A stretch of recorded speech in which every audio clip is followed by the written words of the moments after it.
ሲቀኝ እስኪመለከቱት በፍጹም መነጠቅ ሰራ አካሉን ረስቶ በዝማሬ እስኪመሰጥ ንጉሱም በያሬድ ጡመ ልሳን ማለው በጦር ዘንግ እግሩን እስኪወጉት እስከዚህ ድረስ ከያሬድ ጋር ይተዋወቃሉ።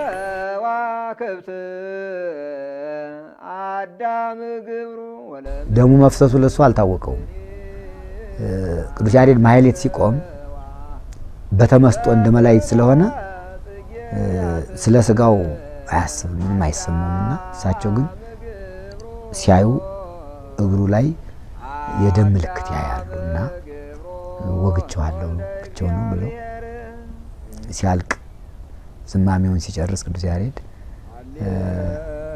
እግርን ወግቻለሁ በተመስጦ ነው እንጂ አንተ ለጎዳፍ አይደለም። ስለዚህ ምን ላድርግልህ ምን ልካስህ አሉት።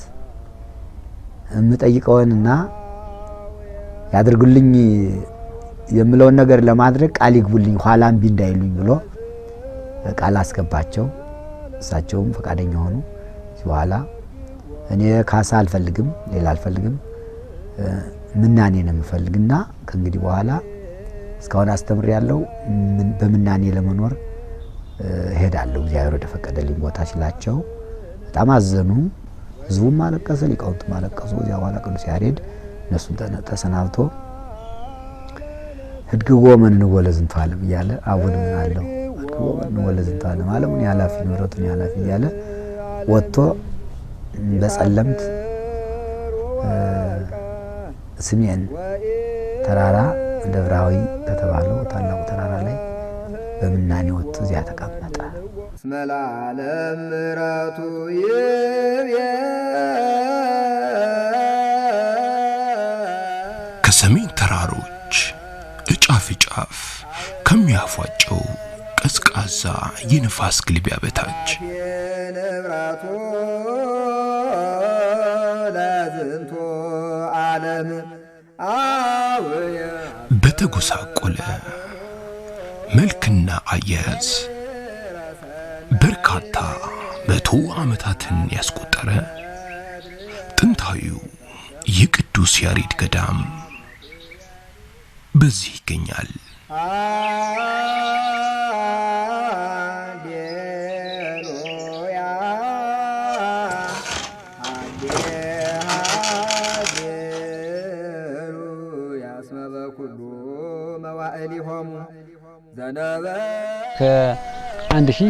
ከ1500 አካባቢ በዘመናት ያስቆጠረን ጥንቱ የነበረ በመሃል ግን ተቋርጦ ቆይቷል። አሁን ያለው ወደ 200 ዓመታት አካባቢ ሆኗል። ይሄ ገዳም ከተቋቋመ እንደገና ሁለተኛ ማለት ነው።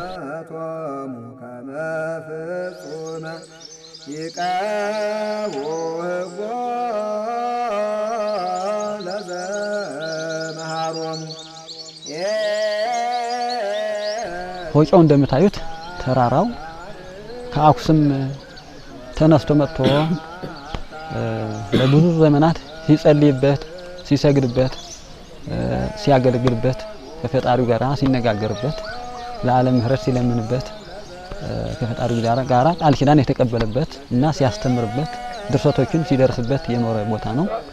ለብዙ ዘመናት ቃል ኪዳን ተቀብሎ የተሰወረበት ቦታ ነው። ገባው ያየሁትን የሰማሁትን የገናናው የካህን የቅዱስ ያሬድን ገናንነት ሳደንቅ ኖርኩ። በእድሜና በውጣ ውረድ የጎበጡ ከ80 በላይ መናንያን ከመሃል ሀገር ፈታኝ በሆነ ርቀትና ጥሞና ውስጥ ገዳሙንና የገዳሙን በረከት ከበው በጥንታዊው የገዳም ሥርዓት በጾም ጸሎት ይኖራሉ።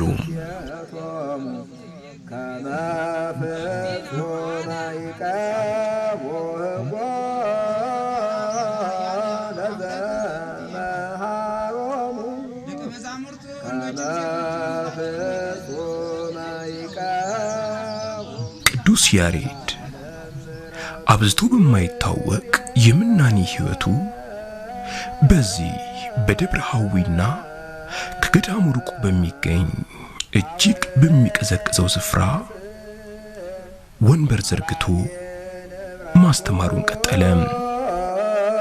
ለዝንቱ ዓለም አውየ አስተፋጥኖ ገቢረ ሰናይ ካህኑ መምህሩ ደራሲውና የዜማ ሊቁ ቅዱስ ያሬድ በረድ በሚፈላበት የሰሜን ተራሮች አናት ላይ ወንበር ዘርግቶ ያስተምር ከነበረበት ከፍታ በታች በዚህ የጸለምት ዋሻ ውስጥ ግንቦት 11 ቀን በ568 ዓመተ ምህረት እንደገባ አልተመለሰም።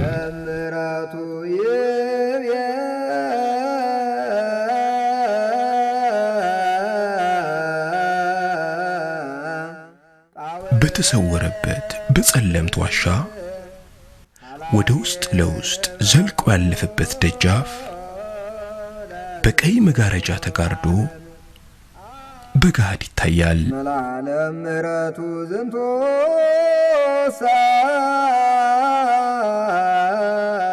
ከጥንት ጀምሮ ብርሃን የበራባቸው አገሮች አሉ።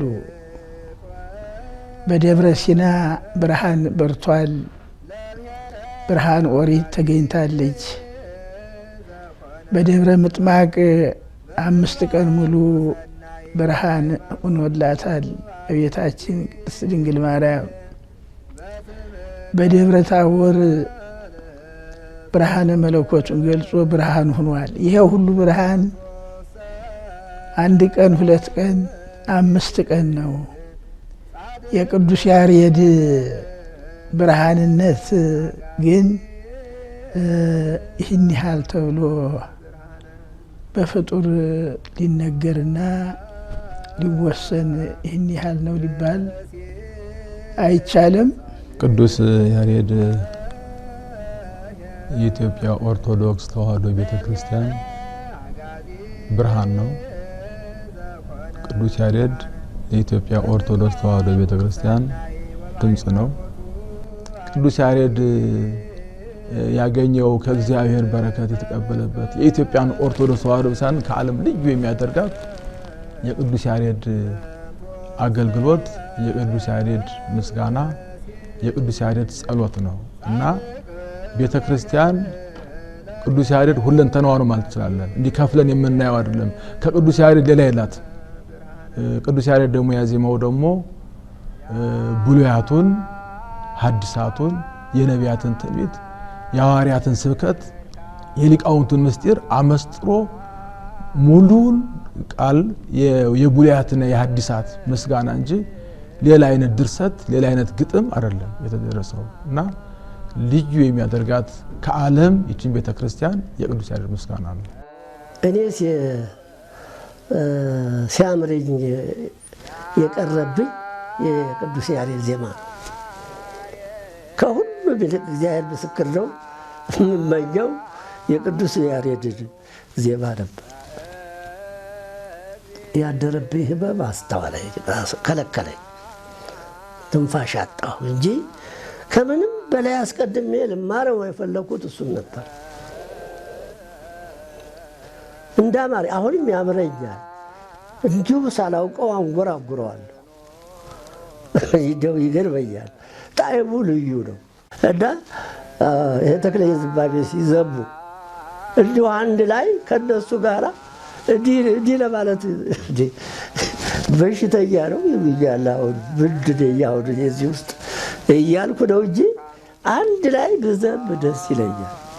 ሁሉ ነገር የእሱ ጣዕሙ ልዩ ነው። ምድራውያን ሆነን ሰማያውያን ያደርገን። የኢትዮጵያ ኦርቶዶክስ ተዋሕዶ ቤተክርስቲያን በጣም የምትመካበትና የእምነቷ የአስተምህሯ ጥልቅነት፣ ሐዋርያዊነት፣ ክርስቶሳዊነት በእጅጉ አጉልቶ ያወጣ በተግባርም ቤተክርስቲያኗ እስካሁን ድረስ አንድ ሆና እንድትቀጥል ያደረገ አባት ነው። የኢትዮጵያ ኦርቶዶክስ ተዋሕዶ ክርስቲያን አንድ ቃል እንድትናገር ያደረገ አንድ ቃል እንድትናገር በቅዳሴውም አንድ ቃል የትም ብንሄድ ለውጥ የለም። 365 ቀናት በሙሉ ለእግዚአብሔር አገልግሎት እንዲውል አድርጎ ያደራጀ ያዘጋጀ በኢትዮጵያ ምድር ዓመቱ በሙሉ እንዲመሰገን ድፍን ኢትዮጵያ የእግዚአብሔር ቤተ መቅደስ እንድትሆን ያደረገ በመሆኑ የሃይማኖታችን ዋና ምሰሶ ነው ቅዱስ ያሬድ። አይኗም ጆሮዋም አፍንጫዋም ከንፈሯም ጥርሷም እጇም እግሯም ለቤተ ክርስቲያን ቅዱስ ያሬድ ነው ባጭሩ። የምትናገር በሱ ድምጽ ስለሆነ የምትሰማ እግዚአብሔር ጋር የምትሰማ እግዚአብሔርን ቃል በሱ ድምጽ ስለሆነ ድጎን ዘርግታ የምታየው በሱ አይንነት ስለሆነ ከንፈሮቿ የምትናገሩም የሱ ድምጽ ስለሆነ ቁመቱም ማይለት የሚቆም እሱ በእግሩ እንደቆመ ስለሆነ በእጆቿም ከበሮው ጸናጽሉ በቋሚው በሱ እጅ ስለሆነ ቤተ ክርስቲያን ሙሉ አካሏ ነው ባጭሩ።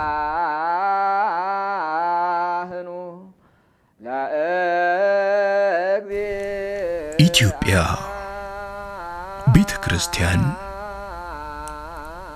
የያሬድ ሥራና ትሩፋትን ብርሃን፣ ፀሐይ፣ ጌጥ፣ ሙሉ አካል እንዳለች እንዳወደሰች እንደቀደሰችው ሕይወቷን ሙሉ ለመኖሯ አያጠራጥርም።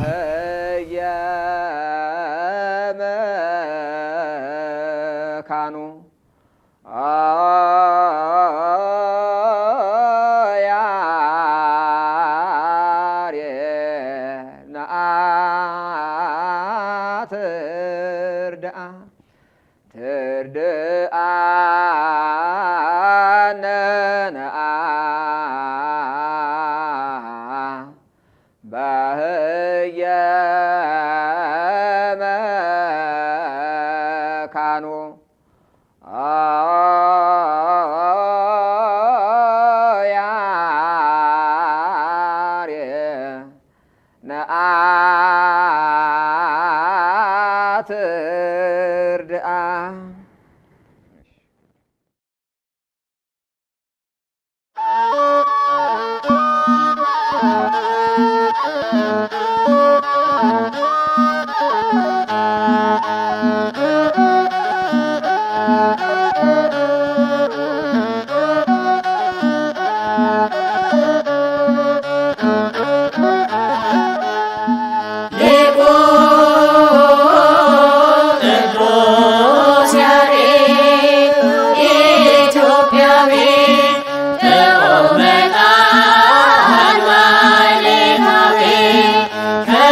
Let's go.